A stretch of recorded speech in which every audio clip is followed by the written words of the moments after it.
Parte 6. Un nuevo jugador clave, el microbioma. La genética está en medio de una explosión de conocimiento. La información obtenida a raudales acerca del genoma y del epigenoma se acumula cada día, no en gigabytes, sino en terabytes, lo que significa 1 billón de bytes de información digital 1000 veces más grande que un gigabyte. Resulta difícil concebir esa montaña de datos, no digamos analizarla, y se le ha añadido otra cordillera del Himalaya desde una dirección que nadie esperaba: los microbios. En la Facultad de Medicina, los microbios son vistos sobre todo como invasores, las bacterias y los virus que causan enfermedades cuando traspasan las defensas inmunológicas del cuerpo. Por otra parte, por supuesto, también fueron señalados los microbios amigables, aquellos que viven en el tracto intestinal y que sirven para digerir los alimentos que consumimos. Un médico que se especializa en medicina gastrointestinal se familiariza mucho con lo que puede salir mal en los intestinos, pero la mayoría de la gente tiene muy poca conciencia de los microbios que viven junto a nuestras propias células. Los antibióticos, cuyo propósito es matar gérmenes causantes de enfermedad, también atacan a la flora amigable en los intestinos. Normalmente, esta flora amigable se restaura a sí misma poco después de que el antibiótico desaparece, y lo máximo que notarás será un acceso de diarrea. Cuando los viajeros sufren malestares intestinales como Delhi Belly en India o la venganza de Moctezuma en México, la causa es un cambio en la ecología del intestino. Los microbios digestivos son diferentes en distintas partes del mundo. A menos que sientas dolor, incomodidad, hinchazón, diarrea o estreñimiento, no es probable que prestes mucha atención a tu digestión, y menos aún a nivel microbiano. Sin embargo, en los últimos años, toda la población de microbios que nos habitan ha tomado una importancia enorme casi de la nada. Lo dimos a entender de pasada cuando mencionamos que el cuerpo contiene 100 billones de células ajenas o microbianas. Como ya hemos comentado, esto significa que 90% de las células del cuerpo son microbios, incluida una gran preponderancia de su material genético. Tu cuerpo contiene alrededor de 23.000 genes humanos, en contraste con más de 1 millón de genes bacterianos. En pocas palabras, somos una colección de colonias bacterianas con unas cuantas células humanas en suspensión. Pudimos comprender esto cuando fue posible mapear genomas enteros, incluidos los de cientos y miles de posibles especies microbianas que habitan el cuerpo, sobre todo en el intestino, pero también en la piel, la boca y otras partes. Antes de poder comprender nuestros propios genes, es necesario captar las implicaciones genéticas del microbioma, el nombre otorgado a la ecología total de microorganismos que superan 10 veces a nuestras células. También se utiliza microbiota como sinónimo. Estos microbios no solo llegaron de visita cuando aparecieron formas de vida más desarrolladas. La relación simbiótica entre las células de nuestro cuerpo y billones de microbios abarca periodos enormes, comenzando con la primera aparición de los microbios hace 3.500 millones de años. El surgimiento de nuestros ancestros homínidos hace unos 2,5 millones de años representa un parpadeo en el camino evolutivo de las bacterias, las cuales pueden crear genes e incluso intercambiarlos. A lo largo del camino, nuestra interacción con estas bacterias influyó en la evolución de cada órgano, incluido el cerebro. No se ha determinado cuántas especies de microbios están presentes en nuestro cuerpo. Los estimados generales hablan de más de 1000, en todo caso, una impresionante multitud. Dan una idea del impacto del microbioma, las maneras en que ha sido descrito: el segundo genoma humano, un órgano apenas descubierto, un bosque tropical bacteriano interno. En los intestinos, las células son vertidas en grandes cantidades de 100 millones a 300 millones son arrojadas por el colon cada hora, una pequeña fracción de los 1.000 a 3.000 millones que vierte el intestino delgado. Los microbios se establecen en la biopelícula que recubre la pared intestinal, pero también son vertidos en grandes cantidades. Una muestra de excremento contiene alrededor de 40% de su peso en microbios. El término microbioma fue acuñado por un biólogo molecular ganador del Premio Nobel y antiguo colega de Rudy, Joshua Ledenberg, pero la noción de un microbioma fue descrita por primera vez por un cirujano del ejército de Estados Unidos en el siglo XIX, William Beaumont, 1785-1853, pionero en la fisiología de la digestión. Afirmó que la ira entorpecía la digestión. Desde entonces hemos aprendido que la amplia variedad de bacterias intestinales afecta directamente el desarrollo del cerebro y del sistema nervioso central desde que estamos en el útero hasta que morimos. Además, tu microbioma ajusta todos los días tu sistema inmunitario. Se llama disbiosis cuando el equilibrio natural del microbioma es perturbado o alterado. Aunque hasta ahora se ha descubierto que lejos de ser solo un problema digestivo, la disbiosis es sistemática en cuanto al daño que provoca. La gama de los trastornos asociados a este sigue creciendo, pero sus cifras ya son sorprendentes. Se han encontrado vínculos con el asma, el eczema, la enfermedad de Crohn, la esclerosis múltiple, el autismo, el Alzheimer, la artritis reumatoide, el lupus, la obesidad, las enfermedades cardiovasculares, las aterosclerosis, el cáncer y la malnutrición. Las sendas para los nuevos tratamientos conducen al mismo camino, el microbioma. El entusiasmo acerca del microbioma ha llegado a ser tan frenético que tal vez lo hayas notado por los medios y en los productos llamados probióticos. El yogur activo, el más publicitado, que son benéficos al fomentar el crecimiento de microbios saludables en el tracto intestinal. Desde el punto de vista de la genética, el microbioma ayuda a educar al sistema inmunitario y a prevenir las enfermedades a lo largo de eras de evolución. El ADN microbiano no solo ha vivido junto al ADN que existe dentro de las criaturas vivas, sino que lo ha infiltrado y en la actualidad es una parte integral del ADN humano.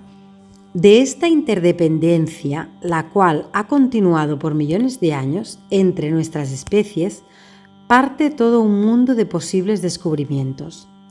Es probable que la otra historia importante, la conexión entre el microbioma y las enfermedades crónicas, tenga un impacto considerable en la vida de todos nosotros y podría llegar bastante rápido. Existe una conexión natural con las enfermedades del tracto intestinal como el síndrome del intestino irritable. La obesidad también se ajusta perfecto por la forma en que la comida es digerida y metabolizada.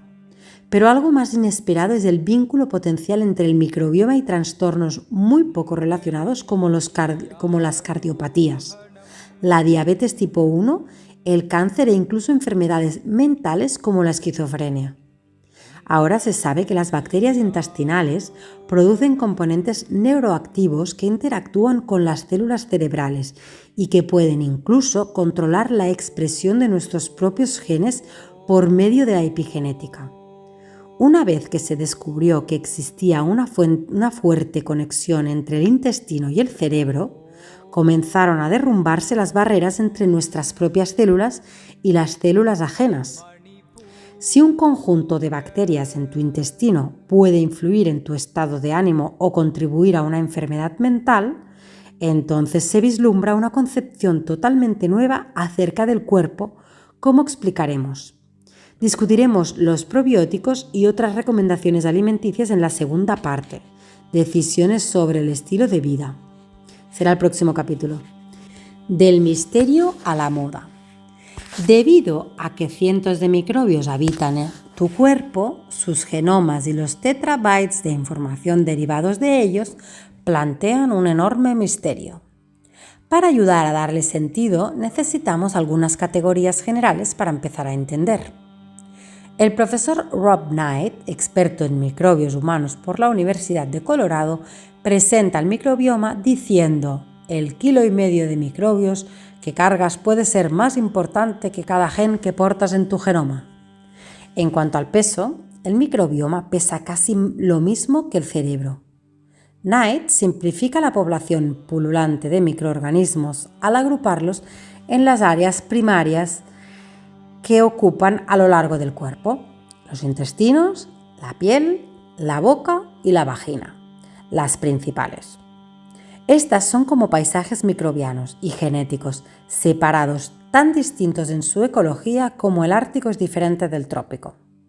Detrás de este mapa simplificado está el análisis que realizó Knight del microbioma de 250 voluntarios adultos sanos, y detrás la enorme base de datos de la secuenciación del genoma que llevó a cabo el proyecto Genoma Humano, el cual costó $173 millones y fue financiado por el gobierno federal de Estados Unidos. Uno de los principales misterios acerca del microbioma es que varía mucho de persona a persona.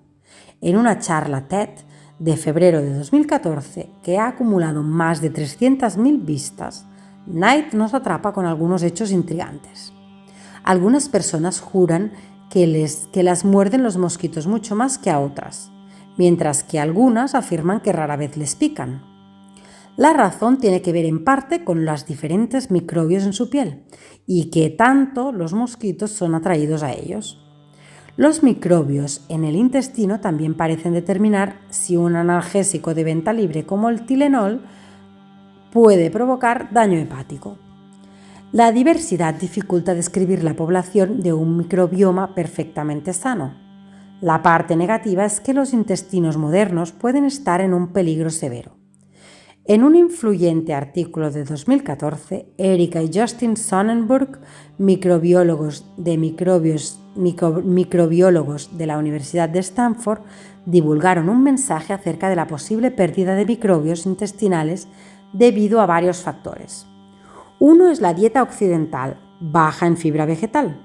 La fibra es un prebiótico, un alimento que los microbios necesitan consumir para desarrollarse, frente a los probióticos que introducen nuevos microbios al tracto digestivo. El uso generalizado de antibióticos también tiene un efecto destructivo en cierto espectro de bacterias y virus. Nuestro estresante estilo de vida es menos tangible pero igualmente sospechoso, porque las hormonas del estrés y las emociones en general pueden provocar cambios en el microbioma. Al igual que tu actividad genética, tu microbioma es tan dinámico que debería ser pensado como un verbo y no como un sustantivo.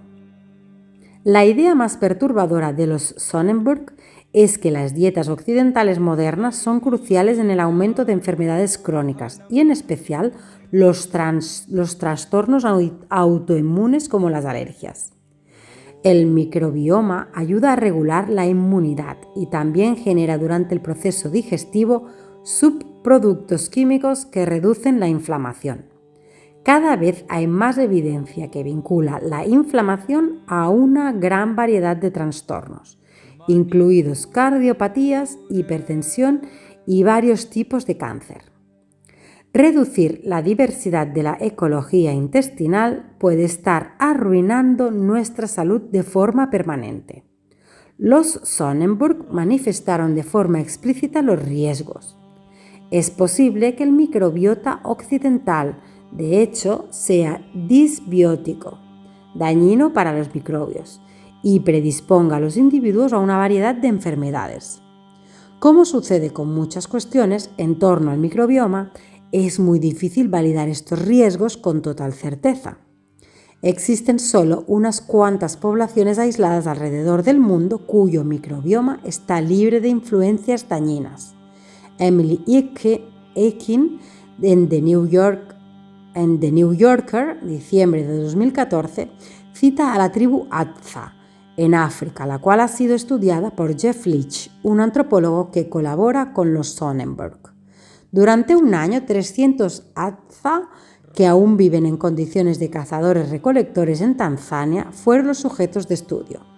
Tenemos que ir a los lugares donde la gente no tiene acceso inmediato a los antibióticos, donde todavía beben agua de las mismas fuentes donde beben las cebras, las jirafas y los elefantes, y que todavía viven en el exterior, le dijo Leach a Akin. Estas son las condiciones en que se desarrollaron los genes de los Homo sapiens. Por medio de muestras de excremento, Leach descubrió que parece que los Hadza tienen uno de los ecosistemas intestinales más diversos del mundo de cualquier población que haya sido estudiada. Pero un estudio anterior de los Hadza, realizado por investigadores de Max Planck Institute for Evolutionary Anthropology en Alemania, reveló que aunque albergaban ciertas bacterias intestinales nunca antes vistas, los Hadza carecían de otras asociadas a la buena salud en el microbioma occidental. Sin embargo, Leach creía tanto en la superioridad genética de los intestinos de los Hadza que trasplantó una muestra de su microbioma a su propio tracto intestinal. Esto conduce a una moda que se ha vuelto viral a pesar del hecho de que gran parte del microbioma se encuentra en el aire. Leach trasplantó los microbios Hadza por medio de una jeringa para pavo, inyectándose las heces en su propio colon. Aunque esto suene desagradable, incluso repugnante, en YouTube hay vídeos en los que se muestra cómo uno puede hacer lo mismo. La base de este procedimiento del tipo hágalo usted mismo es simple lógica. Si el microbioma de un adulto occidental está en riesgo, el de un bebé recién nacido o el de un niño saludable no lo está. ¿Por qué no intercambiar el de uno por el del otro? La Agencia de Alimentos y Medicamentos de Estados Unidos, la FDA, ha intervenido para impedir que los médicos realicen trasplantes de microbiota fecal, hasta que se lleven a cabo pruebas oficiales bajo los mismos lineamientos que cuando se introduce un nuevo medicamento. Sin embargo, es tanto el entusiasmo por el FMT que su práctica se ha vuelto clandestina y en otros países los médicos no enfrentan prohibición alguna al respecto. El fallo de la FDA puso un alto inmediato a la investigación en pequeña escala, que carece del financiamiento necesario para llevar a cabo pruebas que son exorbitantemente caras y duran de 7 a 10 años. Pero la FDA, como reporta Ikin, se vio aguijoneada por los miles de personas que desarrollaron el síndrome de inmunodeficiencia adquirida, el SIDA, por medio de transfusiones sanguíneas antes de que se supiera que el virus de inmunodeficiencia humana era transmitido en la sangre. Organismos patógenos, como el virus que causa la hepatitis A, se albergan en los intestinos. En el caso de la hepatitis A, la materia fecal infectada debe entrar a la boca de una persona que no sea inmune a la enfermedad. Por lo regular, esto sucede en condiciones insalubres, con personas que manejan alimentos. Debido a este y otros riesgos aún desconocidos, la cautela en el fallo de la FDA es apropiada. Realizar un FMT es como tomar el microbioma completo del donante sin saber qué contiene. Nadie debería correr semejante riesgo. Pero la moda clandestina del FMT, tan sucia y repelente como lo es el procedimiento completo, descansa en el enorme potencial del microbioma para revertir tantas enfermedades crónicas. Un ejemplo impactante es la enfermedad de Crohn, un trastorno inflamatorio intestinal que puede ser absolutamente debilitante. Los síntomas incluyen diarrea crónica, que puede resultar en una pérdida de peso severa, junto con dolor abdominal y fiebre. Las víctimas de la enfermedad de Crohn suelen vivir vidas miserables al ser prisioneros de su mal. Dado que la causa es una inflamación de origen inexplicable, también puede haber problemas inflamatorios fuera del tracto intestinal, como sarpullido cutáneo, ojos rojos e hinchados e incluso diabetes. Los tratamientos con medicamentos a menudo son ineficaces en la enfermedad de Crohn y en casos severos las secciones más dañadas del intestino son extraídas por medio de cirugía.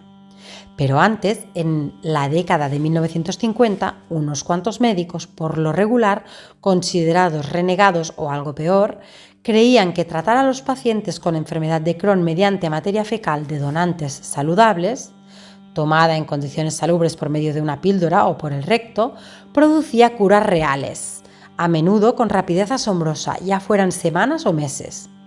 Tratar ahora la enfermedad de Crohn mediante FMT podría volverse algo convencional e incluso la FDA haría una excepción en su regulación contra el procedimiento.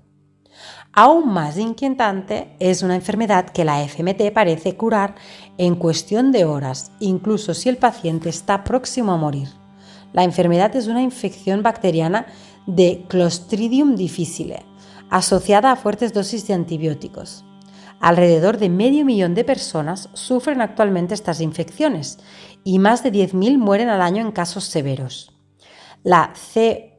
difficile es resistente a los antibióticos y de forma típica se encuentra cuando un paciente hospitalizado que está siendo tratado con una fuerte carga de antibióticos muestra una severa disminución de su microbioma.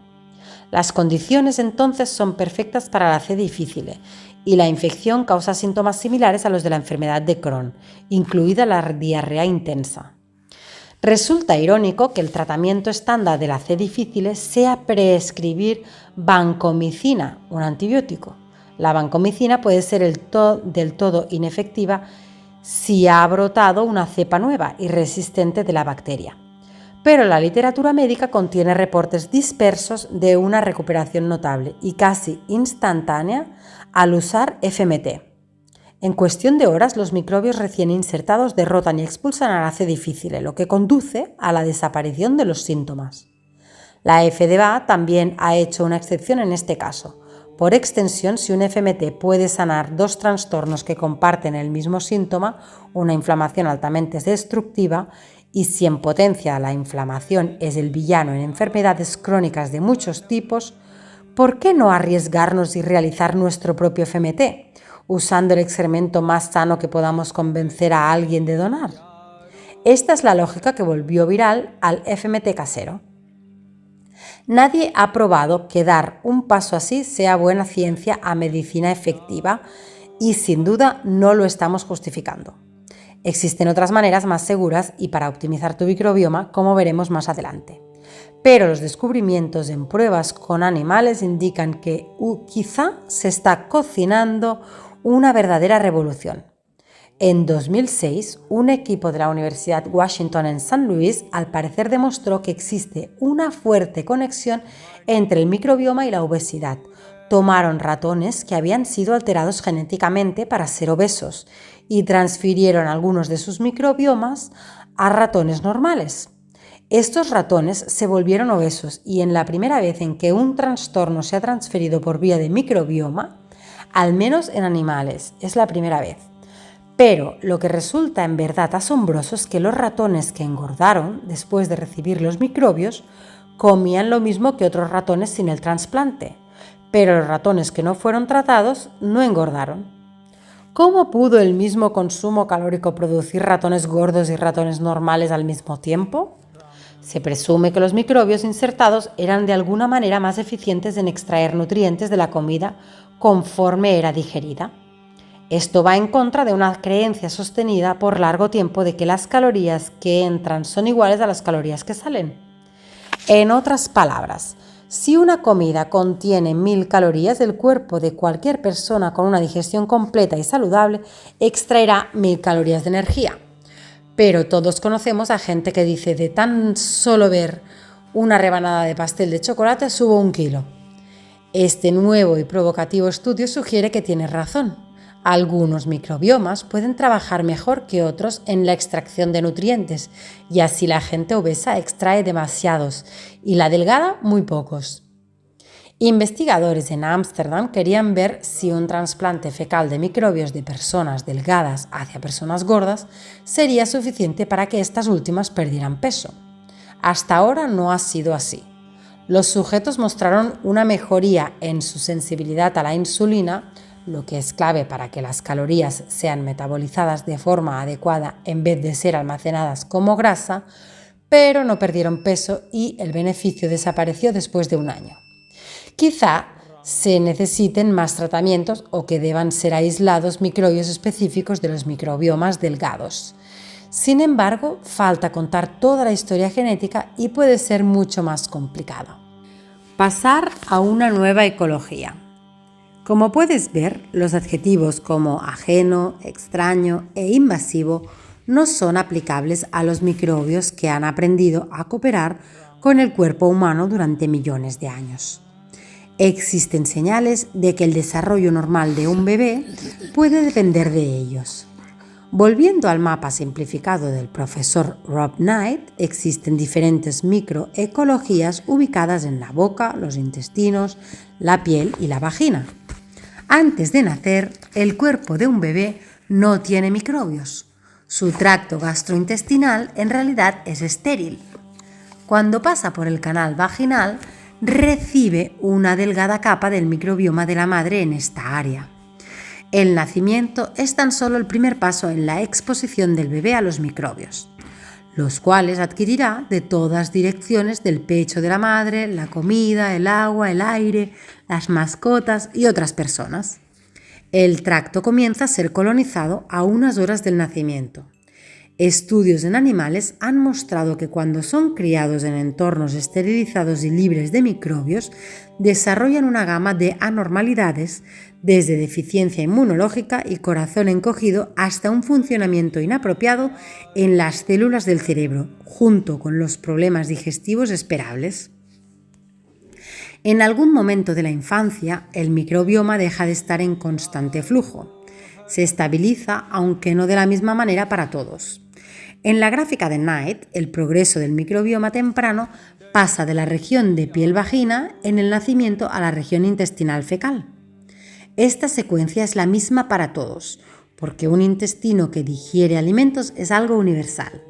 Pero existe evidencia de que es mejor una mayor exposición a los microbios, lo que es una especie de paradoja.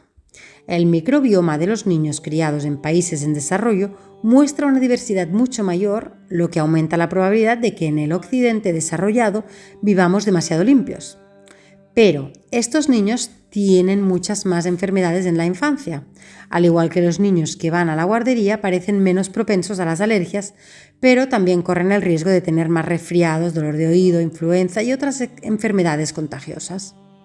Como hemos visto, el mayor problema en la epigenética es la ausencia de una línea recta entre causa y efecto. A no conduce a B, cuando una nube de causa-efecto afecta el sistema mente-cuerpo. Con el microbioma, el gran problema es la rapidez con que cambia. Los genes están mucho más fijos, incluso tomando en cuenta el epigenoma que los microbios que nos habitan. Imagina la costa mientras las olas golpean contra la arena, moviéndola de forma constante. Las mareas y el clima determinan qué tanta arena se lleva al mar y qué tanta deposita. Si los granos de arena fueran microbios vivos, las mareas y el clima de los intestinos están moviéndolos constantemente, expulsando a algunos y permitiendo que otros entren. Cuando usamos la palabra ecología, puede sonar como una metáfora, pero la medicina solo es el principio para comprender que el tracto intestinal, que mide alrededor de 8 metros y cuya área superficial es comparable a la de una cancha de tenis, es tan complejo y dinámico como la ecología global. Se estima que el microbioma tiene entre 40 y 150 veces más genes que el cuerpo mismo. Como ejemplo de las sorpresas reservadas para los exploradores de esta ecología, consideremos un trastorno que ahora se ha conectado con mucha fuerza a los microbios, la obesidad. El gastado modelo calorías entran, calorías salen coloca la responsabilidad de la obesidad en los hábitos alimenticios de la persona. Si comes demasiado por el motivo que sea, tu cuerpo almacena el exceso de calorías en forma de grasa. De hecho, estudios muestran que quienes comen de más subestiman la cantidad de calorías que consumen. Pero si comer de más fuera la única causa de la obesidad, no se explica por qué solo 2% de quienes hacen dieta eliminan con éxito al menos 2,5 kilos y se mantienen así durante 2 años. ¿Qué lo provoca? Una posibilidad es la persistencia de malos hábitos, lo que provoca que los viejos patrones alimenticios se cuelen de nuevo en la vida de quienes hacen dieta. Pero la ganancia de peso ha sido asociada con una variedad de influencias. La siguiente lista no tiene como finalidad alarmarte o deprimirte, solo busca ilustrar lo compleja que se ha vuelto la actividad natural que es comer. ¿Por qué las personas suben de peso? Comen de más. Provienen de una familia de gente que come de más y hay una posible conexión genética. Sus amigos comen de más. Su alimentación contiene demasiado azúcar refinada, carbohidratos simples y grasa. Consumen muy pocas frutas frescas y vegetales y otras fuentes de fibra soluble. Comen comida procesada, chatarra y rápida que contiene aditivos e ingredientes artificiales, así como sal y azúcar en exceso. Desarrollan una gama de malos hábitos alimenticios. Ven televisión al comer, comen demasiado rápido, toman refrigerios entre comidas, etc. Sus vidas son estresantes. Están sufriendo una crisis personal como ser despedidos de su trabajo o afrontar un divorcio. Existe un desequilibrio entre las dos hormonas, leptina y grelina, responsables de hacer sentir a alguien hambriento y satisfecho. Sus cerebros presentan inflamación o daño al hipotálamo, al centro que regula el apetito. Sus cuerpos exhiben signos de inflamación crónica. Se han dado por vencidos en cuanto a perder peso después de años de hacer dietas. Han dejado de fumar hace poco y comen de más para compensar. Con tantos factores que intervienen, por lo regular en concierto, se vuelve sumamente claro por qué la obesidad sigue siendo difícil de tratar. Un trastorno traslapa los distintos campos de la nutrición: la endocrinología, la genética, la gastroenterología, la psiquiatría y la sociología, cada uno con su propia perspectiva. La nube de causas se cierra ominosa, pero a pesar de todas estas influencias complejas, es posible sacar un hilo. El microbioma, que es esencia, digiere alimentos, pero también ejerce un gran efecto en las hormonas, la inmunidad, la respuesta al estrés y la inflamación crónica. No existe ningún otro factor que abarque tantas funciones corporales. El rastro de pistas va desde el alimento a los intestinos y de ahí a todo el cuerpo. El Dr. Paresh Dandona, especialista en diabetes de la Universidad Estatal de Nueva York, en la Escuela de Medicina de Buffalo, ha seguido este rastro. Dandona recibió una pista importantísima cuando la curiosidad lo llevó a examinar la comida de McDonald's. 9 voluntarios que tenían un peso normal consumieron un menú de desayuno típico de McDonald's: un sándwich de huevo con jamón y queso, un sándwich de salchicha y 2 croquetas de papa, que sumaban en total 910 calorías. Además de la cantidad de calorías, existen motivos bien conocidos por los cuales un desayuno así, alto en grasa y sal, casi sin fibra, no es saludable. Dandona añadió algo inesperado, como se dio a conocer en la revista Mother Jones en abril de 2013. Los niveles de proteína C reactiva, un indicador de inflamación sistémica, se dispararon literalmente en cuestión de minutos. Yo estaba impactado, recuerda Dandona, de que un simple menú de McDonald's, que parece bastante inofensivo, el tipo de menú alto en grasa y carbohidratos que 1 de cada 4 estadounidenses come de forma regular, tuviera un efecto tan dramático y duro. 5 horas duró. Usar una frase como bastante inofensivo refleja la actitud de no interferencia que adoptan muchos estadounidenses hacia la comida rápida, además de provocar un aumento significativo en la inflamación. El consumo de un Big Mac rápido inyecta grasas al torrente sanguíneo que se observan al nublarse visiblemente el suero, el líquido claro, después de que los glóbulos rojos son centrifugados hacia afuera. La investigación de Dandona dio un giro enorme e incluso realizó más descubrimientos inquietantes. A lo largo de la década siguiente, Dandona examinó diversos alimentos para ver cómo afectaban al sistema inmunitario, el cual, se sabe, tiene el riesgo de sufrir una inflamación crónica de bajo nivel. El reportero Moisés Velázquez Manoff escribe: un desayuno de comida rápida inflamaba, descubrió Dandona, pero no es así un desayuno alto en fibra con mucha fruta. En 2007 hubo un avance cuando descubrió que mientras el agua azucarada, un sustituto del refresco, causaba inflamación, el jugo de naranja no lo provocaba, aunque contiene muchísimo azúcar. De alguna manera, el jugo de naranja fresco y no procesado contrarrestaba incluso el desayuno rebosante de 910 kilocalorías de McDonald's. Velázquez Manoff continúa. El jugo de naranja es rico en antioxidantes como la vitamina C, flavonoides benéficos y pequeñas cantidades de fibra, todo lo cual puede ser directamente antiinflamatorio. Pero lo que atrapó la atención de D'Andona fue otra sustancia. Se trataba de una molécula llamada endotoxina, que literalmente significa veneno interno, que apareció después de la ingesta del desayuno de McDonald's en la sangre de los sujetos que bebían agua y agua azucarada, pero no entre los que tomaban jugo de naranja. La endotoxina es producida por la membrana exterior de las bacterias. Su presencia en el torrente sanguíneo le señala al sistema inmunitario que debe entrar en acción y el resultado es la inflamación. D'Andona sospechó que la fuente de endotoxina era el microbioma. La endotoxina entró al torrente sanguíneo al ser llevada a través de la pared intestinal por la comida de McDonald's. El jugo de naranja de alguna forma mantuvo la endotoxina dentro del intestino, donde se encuentra de forma natural. Una mayor investigación sobre el síndrome del intestino permeable está profundizando en la conexión que éste tiene con la dieta. El jugo de naranja no es una panacea ni es único en el efecto que produce. Podría haber una amplia variedad de alimentos que contrarresten la inflamación crónica. Frente a una ecología microbiana siempre cambiante, algunas influencias constantes pueden ser suficientes para cambiar el curso del bienestar de una persona. Pero se necesita algo más que una despensa llena de alimentos benéficos, aunque también es importante.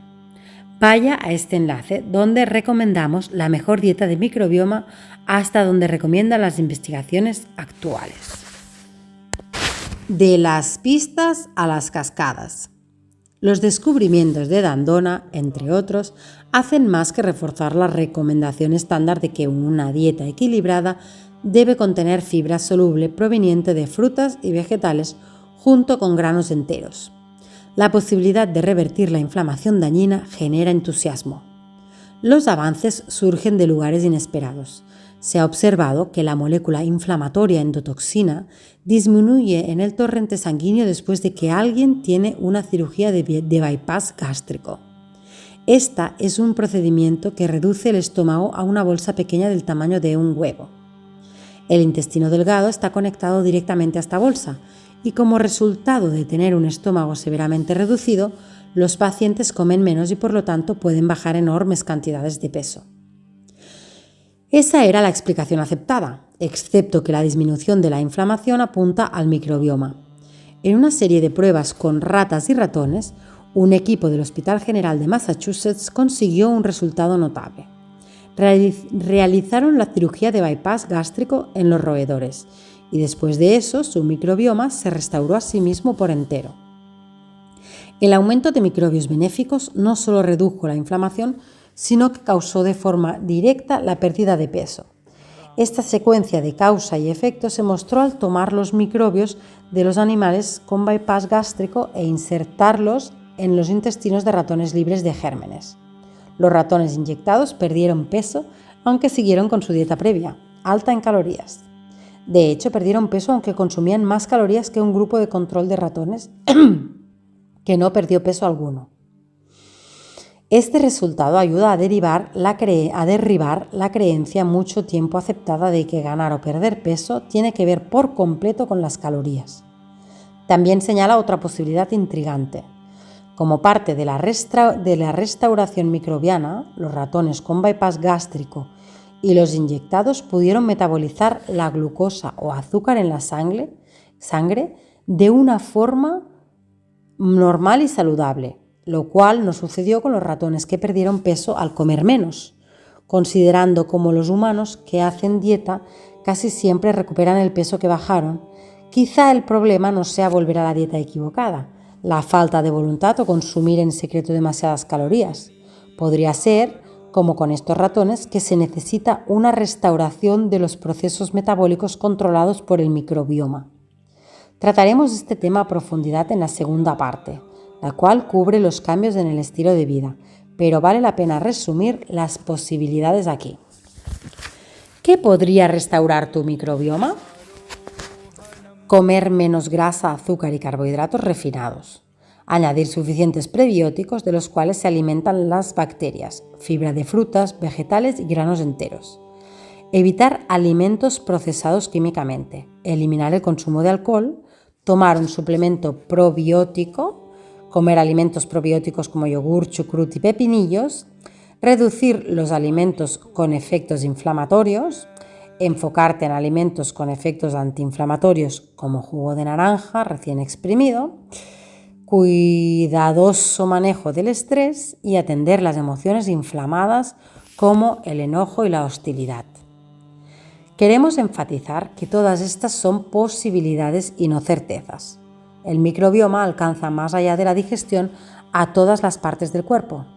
Por lo tanto, sus efectos son complicados en extremo y es necesario ampliar constantemente la investigación al respecto.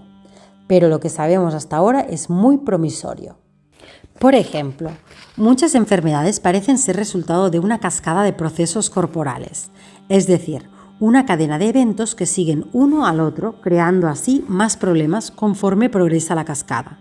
Por ejemplo, los ratones criados sin su completo normal de microbios pueden atiborrarse de comida sin ganar peso, debido a una digestión inadecuada. Pero si los colocan con otros ratones y adquieren una colonia normal de microbios, los ratones comelones se meten en problemas. Ahora digieren el exceso de calorías y estas tienen que ser almacenadas en forma de grasa. Sus hígados se hacen resistentes a la insulina y los animales se vuelven obesos aunque ingieran menos calorías. La misma cascada puede ser producida por medio de la endotoxina. Investigadores belgas, liderados por la profesora Patrice Cany, les dieron a los ratones pequeñas dosis de endotoxina que provocaron que sus hígados se volvieron resistentes a la insulina. Apareció la obesidad seguida por la diabetes. Esta secuencia señaló la posibilidad de que las fugas de microbioma podrían ser un factor importante en la obesidad humana, exacerbada por comer de más y comer los alimentos equivocados. Luego vino la gran sorpresa, escribe Velázquez Manoz. La mera adición de fibras solubles de plantas llamadas oligosacáridos que se encuentran en alimentos como plátano, ajo y espárrago evitaron la cascada completa, ni endotoxina, ni inflamación, ni diabetes. Cany había encontrado una manera de prevenir el daño por medio de algo equivalente al jugo de naranja de Dandona, la fibra. Cuando ciertas fibras solubles están intactas al llegar al colon, donde vive la mayor parte de los microbios digestivos, las bacterias descomponen la fibra en alimento. De esta forma, un prebiótico, un precursor necesario para un microbioma saludable, detuvo la cascada de enfermedades de inmediato. La fibra no contiene calorías, pero conforme los microbios la descomponen, se liberan sustancias benéficas, incluido el ácido acético, el ácido butírico y la vitamina K. También vale la pena recordar las pruebas en ratones llevadas a cabo en la Universidad Washington que al trasplantar microbios de ratones obesos hicieron que ratones normales se volvieran obesos sin comer de más. A continuación presentamos un listado de las implicaciones de esta investigación en la conexión entre los intestinos y la inflamación. Los alimentos grasos y altos en carbohidratos fomentan la entrada de sustancias inflamatorias al torrente sanguíneo. La endotoxina y otras moléculas dañinas liberadas por cierto tipo de bacterias pueden filtrarse a través de la pared intestinal. Si esta filtración sucede, se detona una respuesta inmunológica y el resultado es la inflamación. La inflamación perturba, entre otras cosas, los niveles de azúcar en la sangre y la respuesta de insulina del hígado. Cuando esto sucede, la obesidad puede ocurrir incluso con una dieta que contenga una cantidad normal de calorías. El jugo de naranja y la fibra soluble cambian el equilibrio hacia un microbioma benéfico y contrarrestan la cascada que se deriva de un intestino permeable. Muchos investigadores creen que la conexión entre los intestinos y la inflamación ha descubierto una gran fuente de enfermedades crónicas, no solo la obesidad. Actualmente se buscan con intensidad los vínculos con la diabetes, hipertensión, cardiopatías y cáncer. Si descuidamos nuestro microbiota intestinal, este cuidará de nuestra salud. Si cuidamos, no si descuidamos. Dice Cani: quisiera terminar mis conferencias con una frase: en los intestinos confiamos. Cuando exploras los crecientes estudios sobre el microbioma, la conexión entre intestino e inflamación se vuelve incluso más importante. Liping Zhao, un microbiólogo chino, contó su propia historia a la revista Science en junio de 2012, como parte de una edición especial dedicada al microbioma. En My Microbiome and Me, Mi microbioma y yo, Zhao se presentaba como un conejillo de indias que revirtió su propia obesidad, un alto nivel de colesterol malo y presión sanguínea elevada al cambiar a una dieta con muchos granos enteros y 2 alimentos que en la medicina china se consideran benéficos: melón amargo y camote chino. Perder 20 kilos en 2 años es impresionante, pero en 2004 Zhao había sospechado la existencia de una conexión entre la obesidad y la inflamación. Parece muy significativo que en su propio caso un microbio, Faecalbacterium prausnitzii, una bacteria que tiene propiedades antiinflamatorias, prosperó en sus intestinos y aumentó de un porcentaje indetectable hasta convertirse en 14,5% del total de bacterias en sus intestinos. Los cambios lo persuadieron de enfocarse en el rol del microbioma en su transformación. A esto siguieron pruebas en ratones y luego en humanos. Un paciente que tenía obesidad mórbida y pesaba 175 kilos a la edad de 26 años experimentó muchos de los beneficios que tuvo Zhao y perdió más de 50 kilos en un año. De nuevo, una bacteria específica estuvo involucrada, una sola bacteria, Enterobacter cloacae, conocida por provocar inflamación. Conformaba más de un tercio del microbioma del paciente. Con la dieta de Zhao, dicha bacteria disminuyó a cantidades mínimas, mientras que aumentaron los microbiomas antiinflamatorios. Para revertir la obesidad, quizá no sea necesario atacar procesos específicos de enfermedad y microbios malos.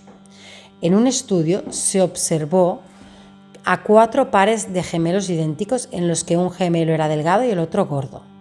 Los ratones recibieron microbios intestinales de un gemelo y del otro, y los que recibieron los microbios del gemelo gordo se volvieron obesos, con una capa de grasa más gruesa. Abordaremos las implicaciones de este descubrimiento clave para tu propia dieta en la segunda parte sobre el estilo de vida.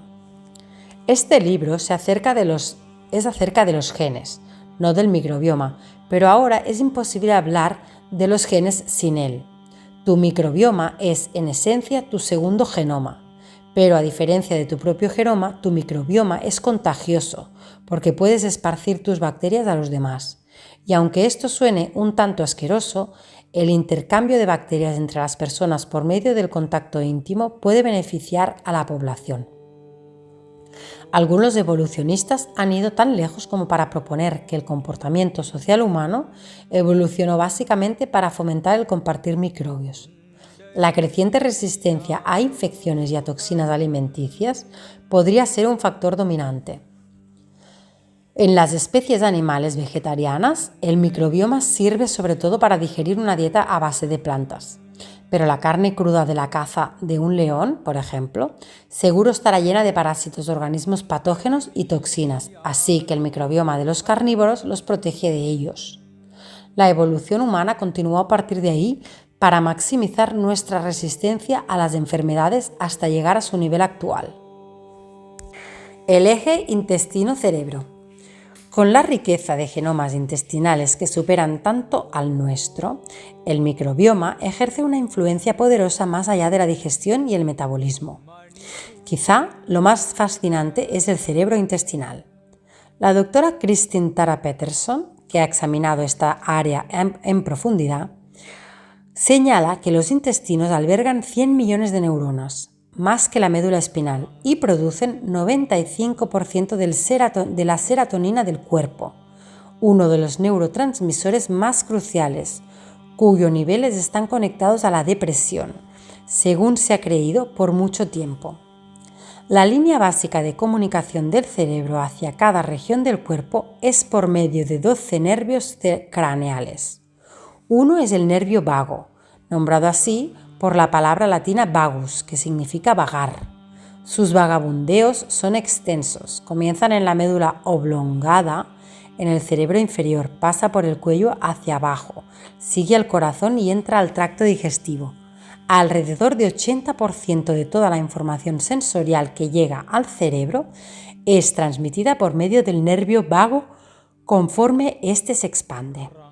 Lo que es intrigante para nuestros propósitos es que el 90% del tráfico, dice Peterson, va del intestino al cerebro. El microbioma, señala, puede estar impactando los estados mentales como la ansiedad o el autismo. Sin embargo, es difícil seguir las pistas, porque pocos laboratorios están preparados para seguir el rastro de mensajes moleculares desde el intestino hasta el cerebro. Pero es un hecho aceptado que el acceso entre el intestino y el cerebro es una calle de dos sentidos. Las bacterias en tu tracto intestinal afectan los mecanismos de tu cerebro y tienen el potencial de alterar las emociones e incluso conllevan el riesgo de provocar enfermedades neurológicas y psiquiátricas.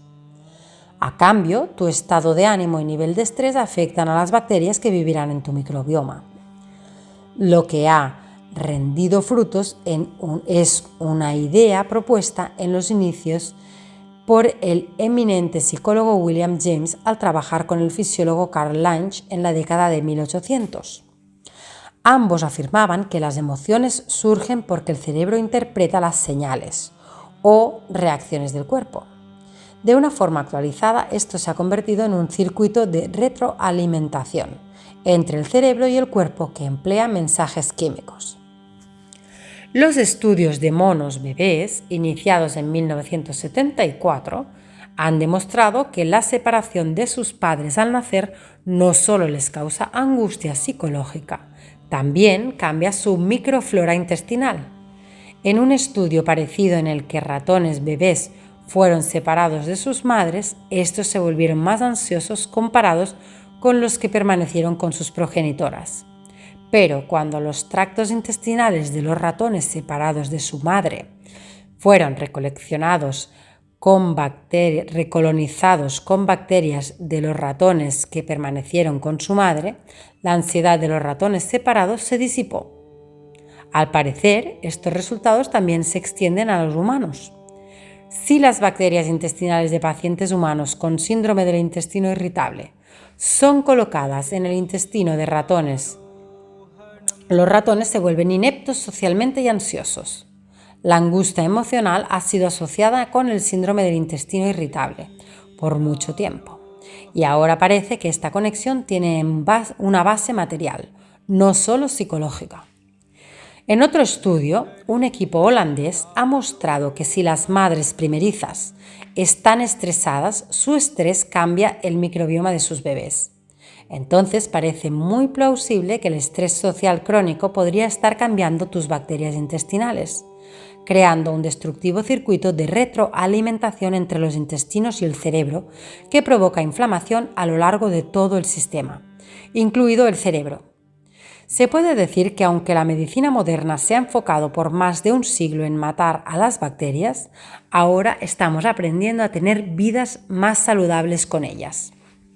Ya sea que toda esta charla sobre bacterias intestinales te parezca desagradable o no, se puede perdonar a cualquier sentirse humillado por ella. Los humanos estamos acostumbrados a vernos a nosotros mismos por encima de otras criaturas y, ciertamente, por encima de los microorganismos, las formas de vida más primitivas sobre la Tierra. Estos microbios han dejado de ser parásitos para ser nuestros compañeros. El biólogo teórico Stuart Kauffman ha dicho de forma atinada: toda evolución es coevolución, mientras que el físico cuántico pionero Erwin Schrödinger dijo alguna vez: ningún ser está solo, el yo está encadenado a sus antepasados por muchos factores. Pero, al descubrir que nuestra evolución está vinculada a los microbios, podemos redefinirla para que no sea humillante de ninguna manera. Dentro de nuestros cuerpos, a lo largo de nuestro propio genoma y el genoma de los microbios, está contenida la historia completa de la vida sobre la Tierra. Cada persona es una enciclopedia biológica. Cada generación escribe una nueva página o capítulo, ya que el cuerpo que ves en el espejo es la vida misma. La necesidad de preservar la ecología se vuelve mucho mayor porque la ecología ya no se encuentra allá afuera. Lo que comes en el almuerzo hoy tiene el mismo nivel de importancia que salvar el bosque tropical o reducir los gases de invernadero. Una forma de autopreservación que no puede ser postergada como si fuera el problema de alguien más. Bajo esa luz, la segunda parte describirá cómo una redefinición radical del cuerpo conduce a un nuevo estilo de vida y al fruto de dicho estilo de vida, el bienestar radical.